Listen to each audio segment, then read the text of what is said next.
Благословен ден! Казвам се Наталия, на 45 години съм.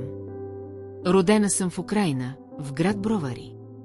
Сега живея в Чехия заедно с съпруга си и децата си. През целия си живот, от най-ранна възраст, се смятах за християнка. В детството си бях кръстена, баба ми ме водеше на църква, да освещаваме Великден, да палим свещи. Когато пораснах, посещавах църквата само по празници. Живеех като повечето хора, грешах, пиех, живеех в блудство, ходех при ясновидци и гадаех, защото исках да знам кога ще бъда щастлива и обичана. Но ставаше все по-лошо и по-лошо. Раждане на дете извън брак от женен мъж, душевна болка, самота, мадюсничеството ме водеше към още по-големи проклятия. Хората, при които ходех да гадая, не можеха да кажат истината и правдата, не даваха изход, а още повече ме хвърляха в тъмнина. Защото по-добрата съдба, любов и радост са само от Бога, а не от този свят. Само в тялото на Исус Христос, църквата, ми дадоха любов, радост и изход от проклятията, самотата и душевната болка. По моя житейски път имаше хора, които проповядваха Божието Слово, молеха се, но не поемаха никаква отговорност за мен, за да бъда в Божието семейство, и животът ми не се променяше. Докато един ден на работа не ме поканиха на коледно служение с детски театър в църквата Слово Божие в град Бровари. Дойдох заедно с 6-годишния си син. Пастор Татяна Александровна Крачун ме прие като родна в Божието семейство, молеше се за мен и за сина ми, даваше и дава живо Божие Слово, водеше ме в Одеса при старшите пастори Салтаненко, изобличаваше ме. Но въпреки цялата грижа и любов, аз търсех своето, душевното, и заминах за Чехия да изграждам личния си живот.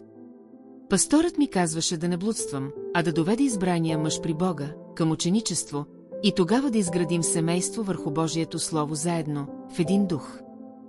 А след това да получим благословение от пастора и цялата църква за брак. Когато се запознахме с моя съпруг, той казваше, че е християнин и че вярва в Бога, и аз мислех, че това е достатъчно, и не разбирах, че трябва да се родиш отново и да бъдеш ученик на Исус Христос, да получиш свобода от робството на греха.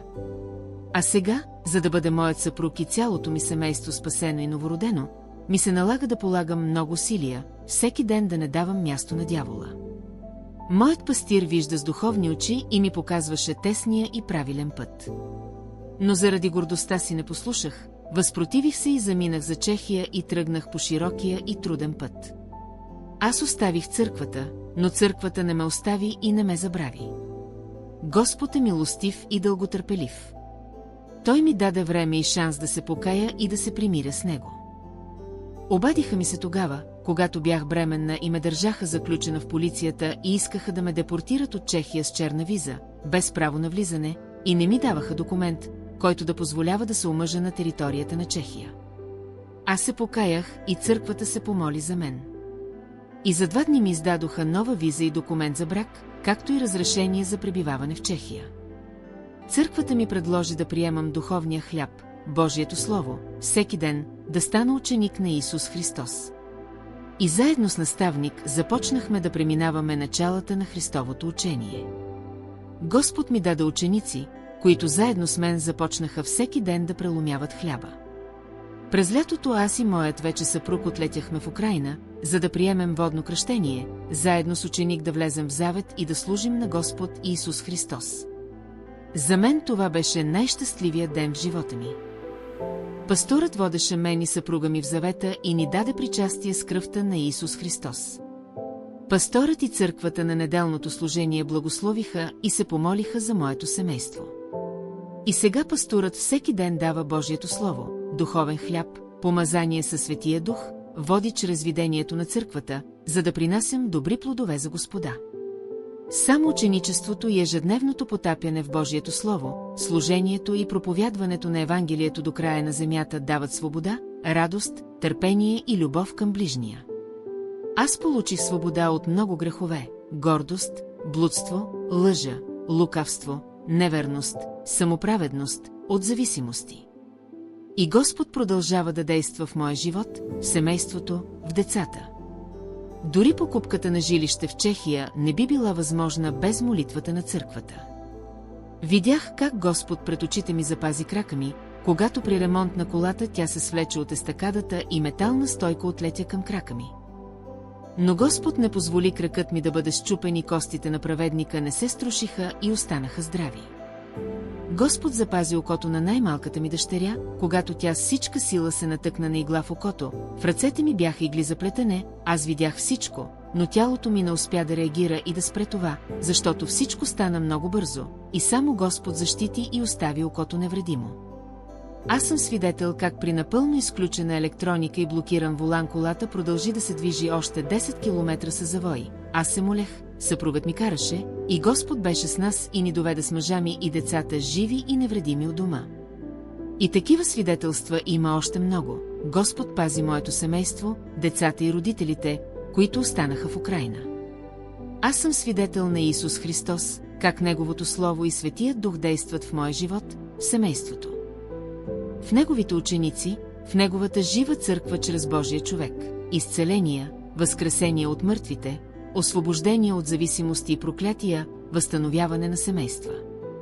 Ракети и бомби не избухват, а дори когато избухват, братята и сестрите в Исус Христос остават невредими, и дори техниката, чрез която се предава Божието Слово, духовният хляб, остава цяла. Бог чува молитвите на праведните. Преди за мен църквата беше сграда, в която се извършваха ритуали. Сега църквата за мен е Божието семейство, ученици, които слушат и изпълняват Божието Слово на Исус Христос, Негови свидетели, които пребъдват в единство, Светия Дух, в любов, смирение и праведност. Аз служа в църквата Слово Божие в Чехия. Имаме домашно събрание, проповядваме, и на работата си аз проповядвам на хората, призовавам към покаяние и се моля за хората, раздавам молитви за покаяние. Мечтая моят дом да служи на Господа. Ние с мъжа ми искаме в нашия дом да има домашна църква, и тя вече съществува. В нашия дом вече има домашна църква, това съм аз, моят съпруг, моите деца. Ние проповядваме Евангелието и вече каним хора в нашия дом, за да идват хора и църквата да расте. И пастирът освободи нашето служение в Чехия, и сега искам в единство със съпруга си да служа на тези хора в Чехия, които никога не са познавали живия Бог. Но чрез Евангелието те ще го познаят. И аз се моля и вярвам, че Чехия ще бъде за Исус Христос. Амин. Провъзгласявам, че църквата Слово Божие ще дойде по тази линия и тук, в Чехия, и вече е дошла, защото Господ ми изпрати тук. И аз пребивавам в църквата Слово Божие, в живата църква. Аз съм част от голямо семейство, част от мисията Слово Божие, която проповядва Евангелието до края на земята. И слава на Бога, че Бог ми използва тук, в тази страна, в Чехия, да проповядвам на чехите Евангелието, царството и покаянието. Амин. И сега ви каня в църквата, ако сте уморени от проклятия, зависимости, самота и болка, ако нямате Божие семейство, църква, както някога нямах и аз, докато не ме поканиха. Каня всички, които искат всекидневно да приемат духовния хляб, да станат Божии деца, ученици на Исус Христос, да бъдат спасени и новородени, в църквата Слово Божие град Бровари, а също така се абонирайте за каналите Слово Божие град Бровари, авторски песни на Татяна Крачун, служение Слово Божие град Бровари, както и за каналите Салтаненко. Нека Исус Христос влезе във вашето сърце, живот ти да остане с вас до края. Амин.